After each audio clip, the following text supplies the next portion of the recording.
Now, before the closing remarks, which will close this forum, we still have one thing to clarify. And I will start by reading a really short novel.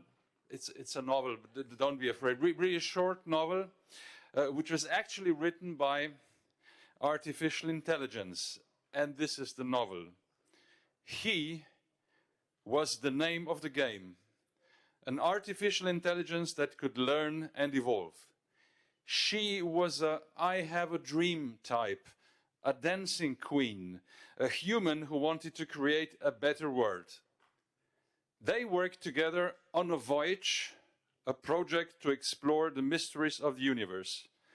But they faced the winner takes it all dilemma, a dilemma that tested their loyalty and morality. Well, that was written by the artificial intelligence. My ending, my human ending would be, was it a money, money, money dilemma? Well, as you may, this is the end of the novel. The backbone of the story, of course, are the titles of the songs of the Swedish music group ABBA, which were co-composed, co-performed, and co-produced by Mr. Björn Ulvaeus, the current president of the International Association of Authors and Composers.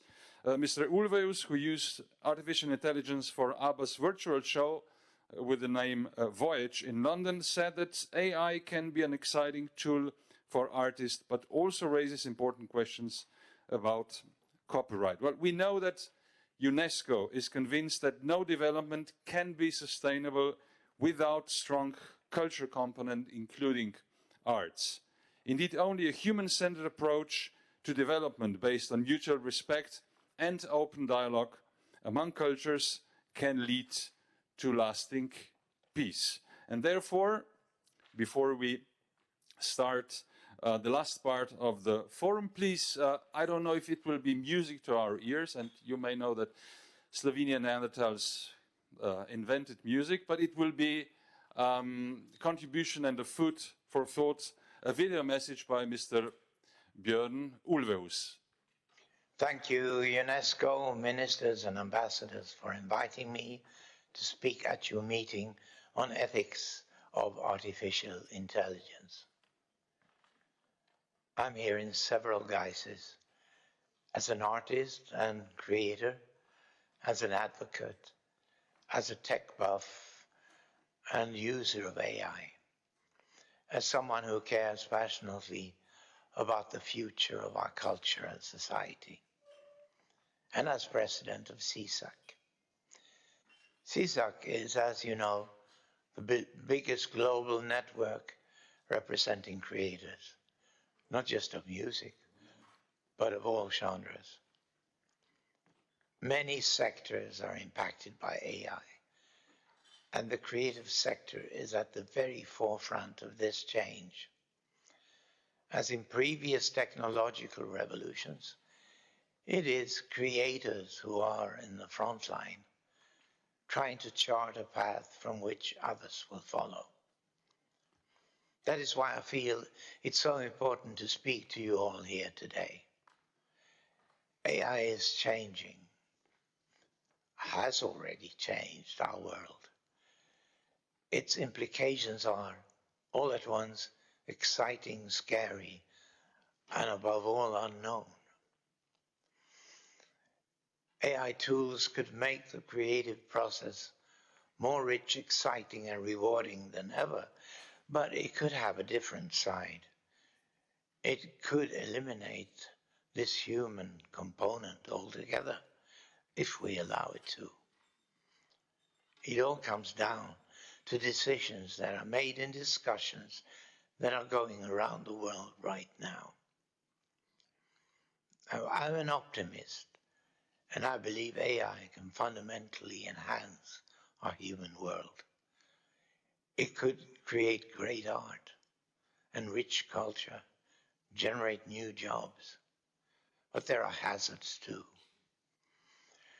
Our first challenge is to make sure AI serves and enhances the work of the human creator, rather than replacing and suppressing it.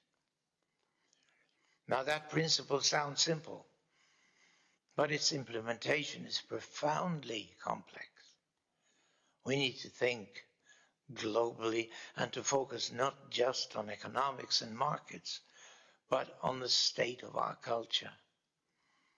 And that is why I think UNESCO, with its unique mission and global influence, has such an important role to play.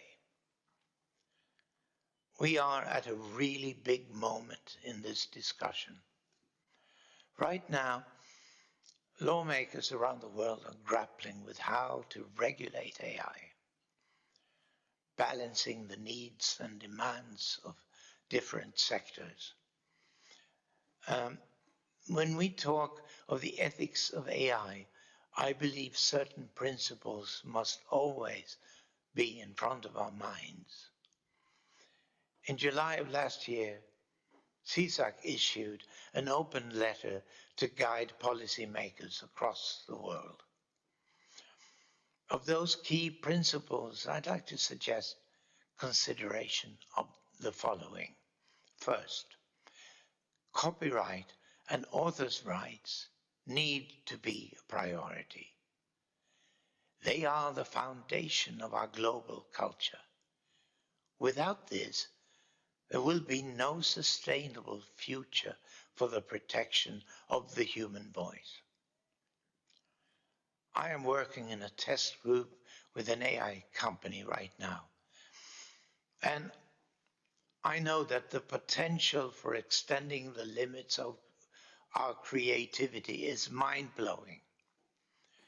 But technology must not be exempted from the normal rules protecting copyright and intellectual property. Second, creators must be paid for the use of their works.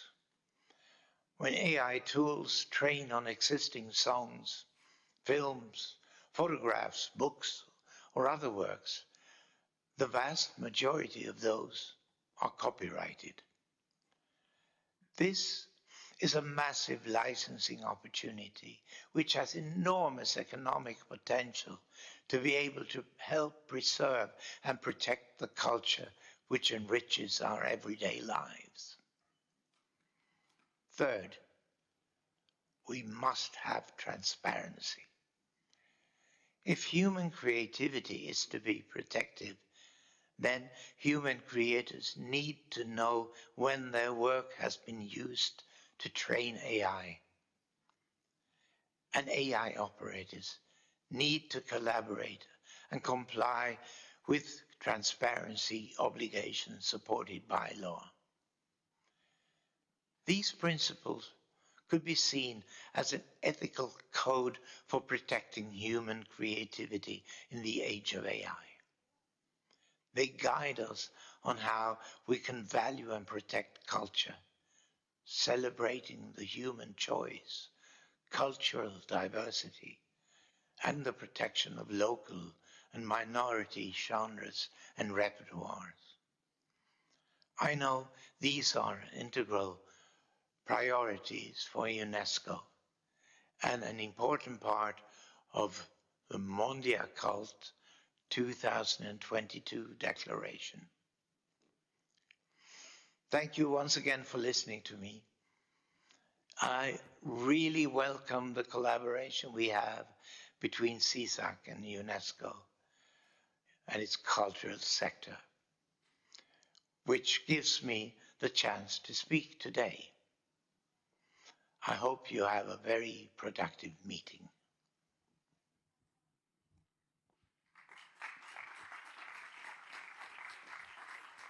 So that was a very fresh message by Mr. Ulves, which was recorded. Today there was a slight communication problem, so there was no video from him yesterday, but today we've got it, and it is fresh. You may have seen the first snow in Sweden behind it. So that was Mr. Ulves with his remarks, but of course we're waiting for the concluding remarks of this forum. I'm really delighted to invite onto the stage again Mrs. Gabriela Ramos, Assistant Director General for Social and Human Sciences at UNESCO. Her Excellency Ambassador Simona-Mirela Miculescu, President of the 42nd session of the General Conference of UNESCO, and last but not least, Dr. Emilija Stojmenova, Minister for Digital Transformation in the government of Slovenia.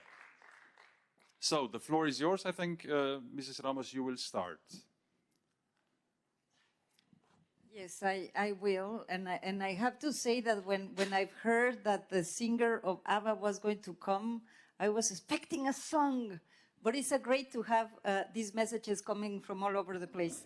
Let me just start by thanking the government of Slovenia, our dear Minister Dur, your team, Anna, Christina, all of the team, because I was telling her outside that for a successful endeavor like this, that is massively intellectual, you need perfect logistics, welcoming, and I think it was just, everything was perfect.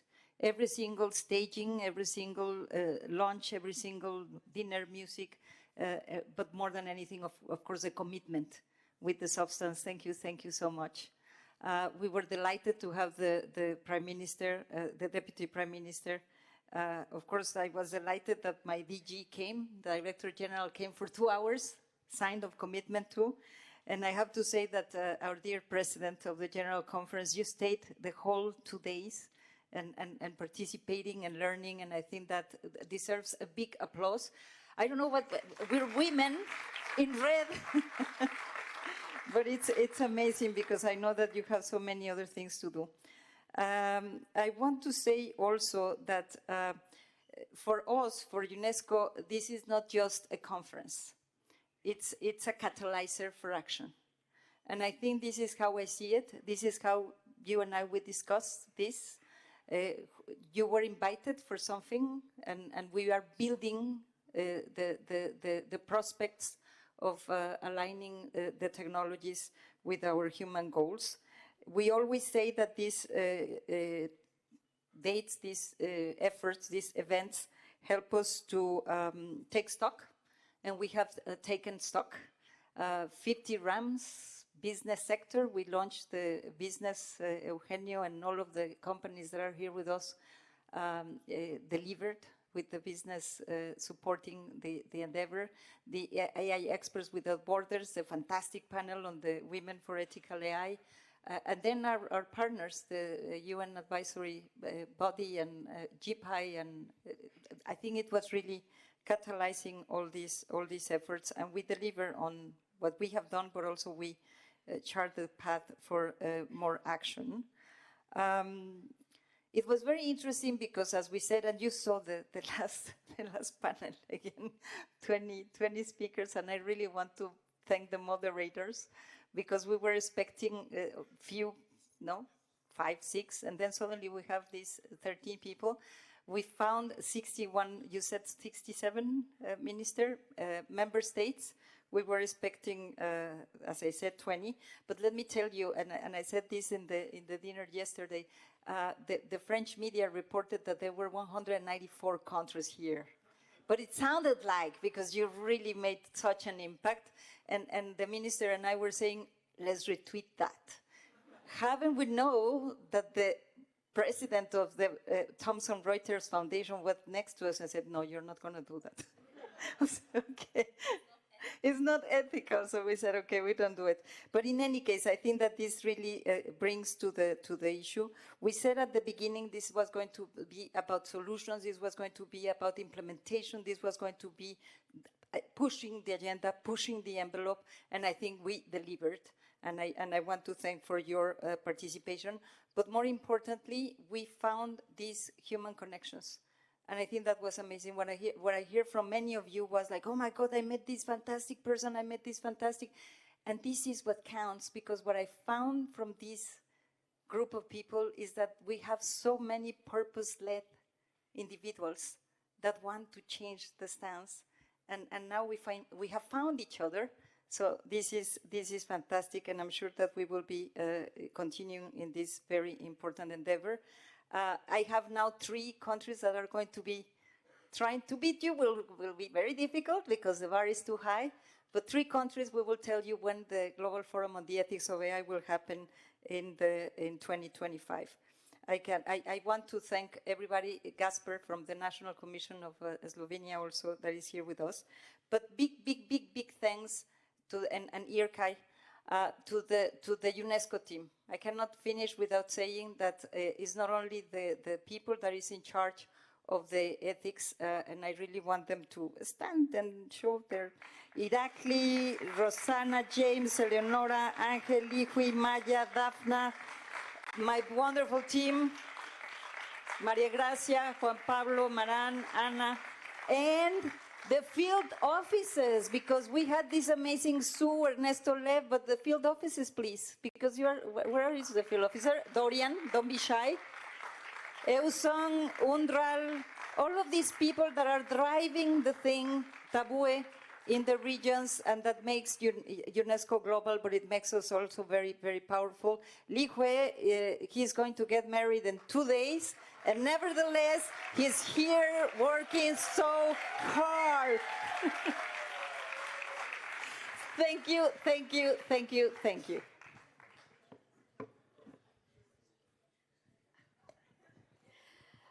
Oh, well, this is very difficult to follow because actually, as this is my only chance to speak in this conference, I will go a little bit into substance. I warn you. So, Madam Minister, distinguished ministers and heads of delegations, my dear ADG and dear friend Gabriela, esteemed experts, excellencies, ladies and gentlemen, fantastic teams that were already applauded for good reasons. In the past 2 days, I've been truly captivated by our rich debates filled with insightful ideas and shared experiences regarding the rapid development of the artificial intelligence and its implications. And many of you have eloquently highlighted the incredible potential of AI to address unresolved challenges, propel progress in developing countries, and achieve our goals for sustainable inclusive development. At the same time, cautionary narratives have been raised regarding safety and security risks, susceptibility to cyber threats, the risks for increasing further existing divides, and discriminatory treatments at various levels, among others. Our debates demonstrate that in this ever and rapidly evolving landscape, we find ourselves navigating in uncharted territory, balancing the promise of AI for good with the responsibility to address its challenges and mitigate potential significant risks. Not only as the president of the General Conference, as an ambassador, as a university professor, as a mother and grandmother who is deeply concerned, both personally and professionally, about the future of the next generations, I want to focus on a word that resonated throughout absolutely all these thought-provoking discussions: responsibility. Marie Curie, the pioneering scientist and the first woman to receive the Nobel Prize in 2 different disciplines, once said, quote, "We cannot hope to build a better world without improving the individuals. Each of us must work for our improvement, for our own improvement, and at the same time share a general responsibility for humanity," quote unquote.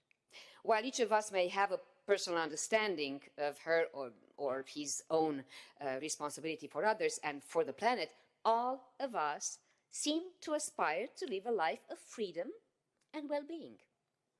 Yet we are living in a world which is confronted with an increasing number of crises, conflicts, and disruptions.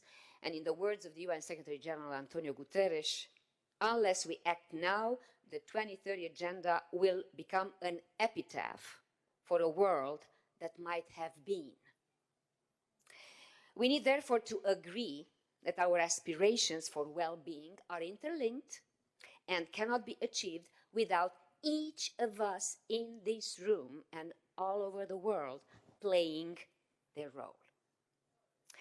Let me quote from the 1964 Nobel lecture, 60 years ago, Nobel lecture of Martin Luther King, a figure not typically associated with technology, but whose words seem particularly relevant nowadays. And he said, in spite of spectacular strides in science and technology, and still unlimited ones to come, something basic is missing. There is a sort of poverty of the spirit which stands in glaring contrast to our scientific and technological abundance. The richer we have become materially, the poorer we have become morally and, the richer we have become materially, the poorer we have become morally and spiritually. We have learned to fly the air like birds and swim the sea like fish, but we have not learned the simple art of living together as brothers. Quote unquote. Our dynamic debates have demonstrated that the way forward is one, to act with a sense of togetherness, in cooperation and solidarity at absolutely all levels, from national to global.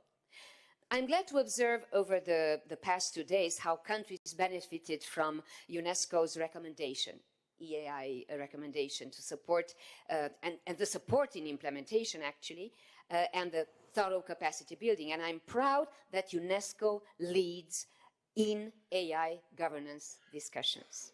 And the more than 50 countries that are already implementing the recommendations are like our North Stars. They lead the way. Going forward, I would like to say that at the national level, we should accelerate working together across ministerial mandates, and correct me if I'm wrong, Mrs. Minister, prerogatives towards a human-centered approach and the common objective, leave no one behind.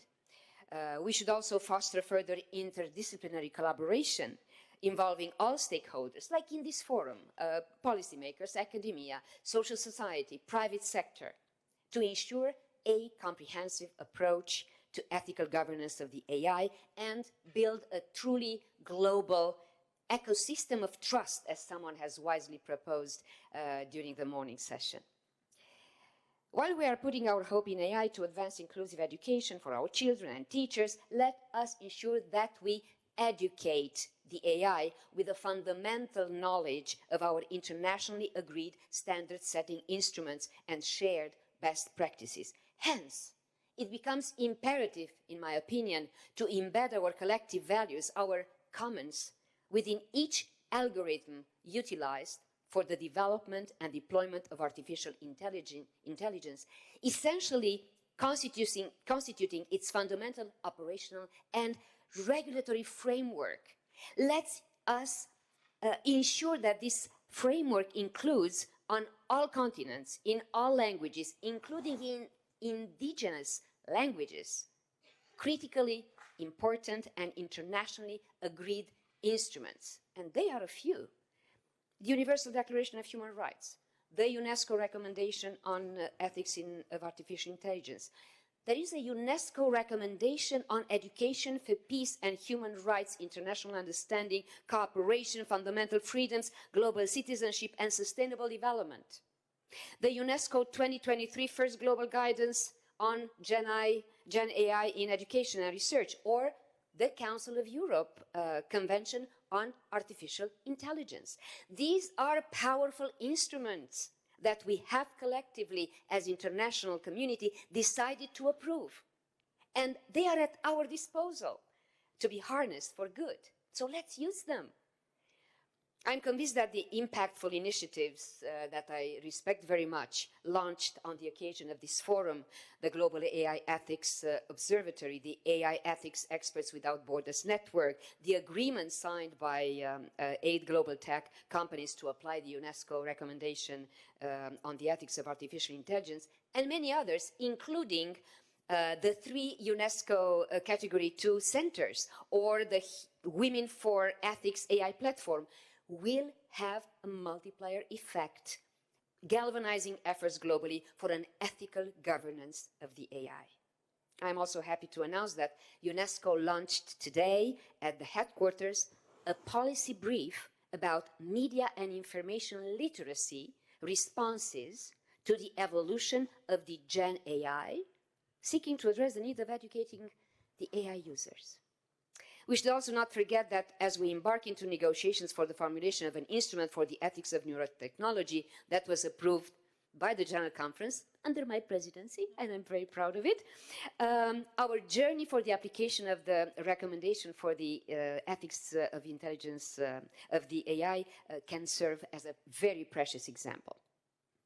So I would also like to make a call to you all, from policymakers to representatives of civil society to academics and the private sector, that we ensure that the ethical governance of the AI will continue to be high on the agenda of all high-level discussions, charting the directions of our collective journey as an international community. And I'm thinking here, in particular, about the forthcoming UN Summit of the Future, that will be held in September in New York, which aims to lay the foundations for more effective global cooperation that can deal with today's challenges as well as the new threats in the future. Ladies and gentlemen, in concluding, of course, I would like to extend my heartfelt congratulations to you, Madam Minister, for the very active role that Slovenia plays in the field of research and education in AI. Moreover, your government's efforts to incorporate AI as an integral part of your national strategic documents are really commendable and set an example for all those who have not done yet so. On the other hand, I would like to join absolutely all the participants, the fantastic UNESCO team, to express our gratitude, also on behalf of all UNESCO's member states, for your leadership in hosting under UNESCO's auspices the milestone event that we all enjoyed, bringing together the diversity of all stakeholders from 67 member states around the world. This was a truly global event, and we all enjoyed the very interesting and fruitful debates, and of course gladly embraced the legendary, by now, Slovenian hospitality. Čestitke in hvala lijepa, Slovenia.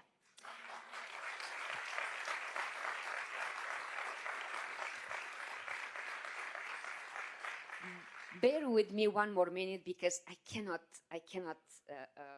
help it. I have to say that as a former representative of the UN Secretary General in the Balkans and as a Romanian belonging to this beautiful part of the world, I am proud that these crucial discussions have taken place here, in a region where scientific excellence has been a tradition for many generations.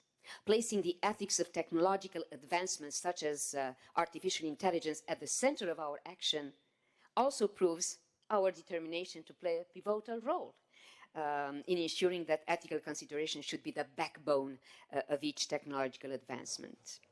Together, let us shape a future where innovation and frontier technologies benefit humanity in a profound way, transcending borders and fostering a shared responsibility for the well-being of all.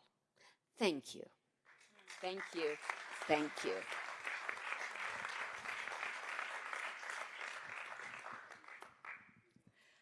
I will start with dear friends. Not ladies, not gentlemen, not excellencies, but I feel like you're all our friends after these 2 days. And I would also like to start by thanking Gabriela's team for doing excellent work.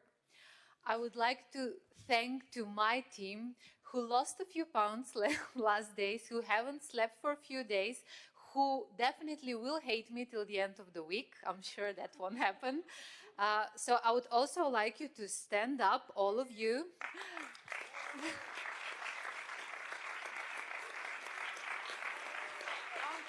Aira.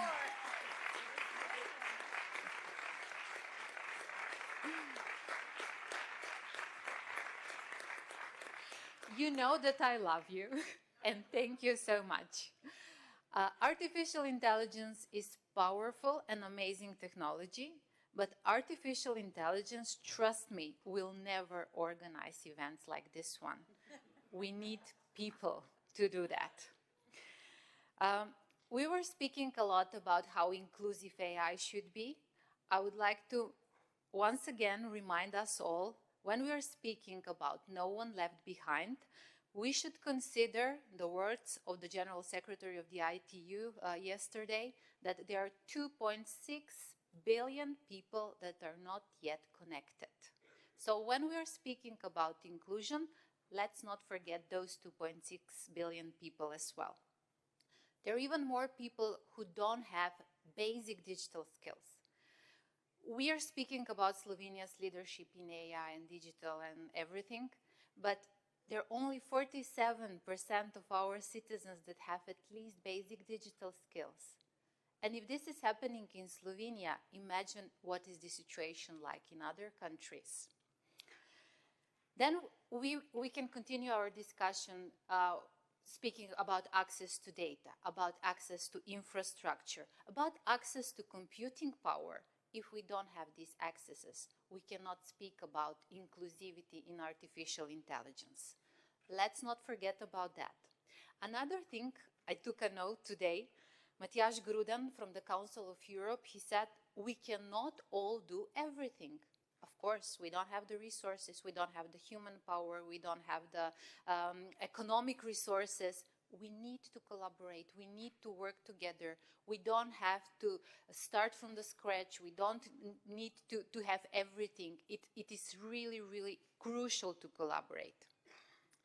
And in order to collaborate, we need global standards. It is not enough to work on European level, on the US level, on the Asian level. We really need to collaborate together. Another thing I took a note, Professor Yi from China, he said, we're different.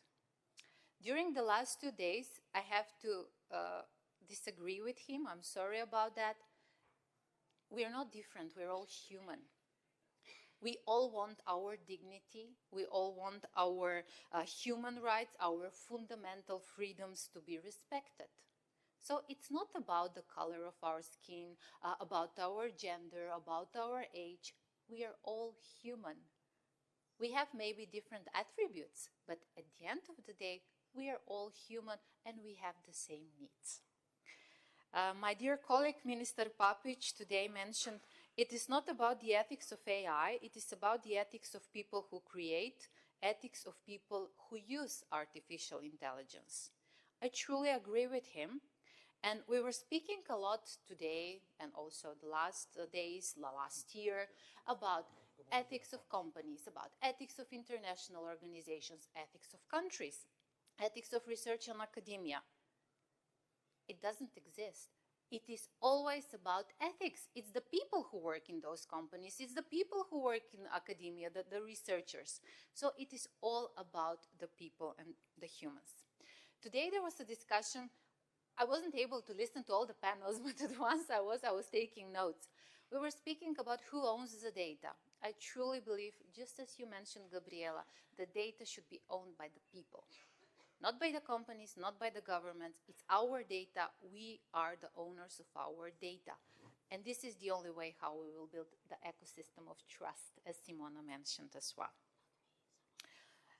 Simona mentioned that someone mentioned, sorry about that, I didn't remember, you quoted someone. And the crucial part here is the transparency. So if we want to have trust, then we really must make sure that we have transparency. And the transparency not about the data only, but also transparency we can reach by opening the algorithms, by opening the models as well. You know, we are all using the Pythagorean theorem. It is a public good. Mathematics is a public good. It is something that influences us all. It's something that affects our lives. It is the same with artificial intelligence. We are living now in a new age where artificial intelligence is influencing us all. In those cases, we have to consider that just as Pythagorean theorem, we should consider which AI models, which AI algorithm should be open, and we need to consider them as a public good. We must not let them to be owned by countries, to be owned by companies. So this is something that it belongs to us all. I would like to conclude that the last several years we were speaking about AI for good, and so on. So I would like to have my message from this event. Yes, AI for good, but for everyone. This is our responsibility, that we must make sure that we are creating artificial intelligence that is doing good for everybody, no matter where he or she lives, no matter if it's global south, global north, if it is what's gender, and so on and so on. And once again, thank you so much, UNESCO, for selecting us to be a co-host of this very important and timely event. We really appreciate that. I'm seeing the picture in the pic. Maybe you would like to take a look. I would like to thank all of you for coming to our country, for giving us the opportunity to get to know our country, our researchers, our companies, our experts, for sharing all your ideas, the ones who were participating in the panels, but also all of you who were present at this event, because we had so many different discussions and conversations also out of the panels. I would like to thank for all the positive energy and, of course, for your willingness to connect and to collaborate. I wish you have a safe trip home, and I really hope to see you back in Slovenia. Thank you.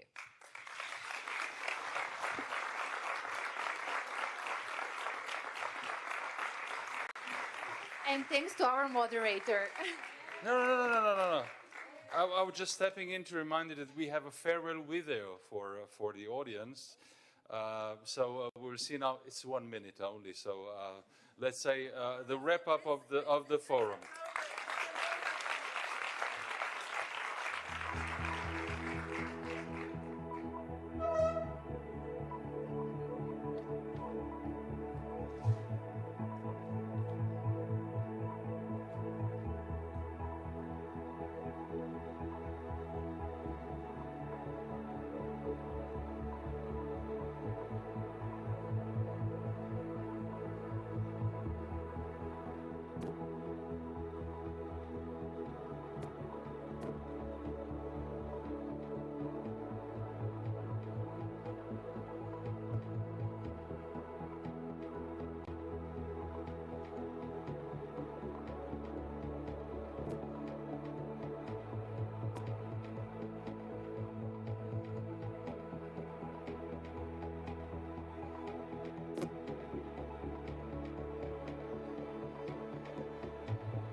So that was basically it.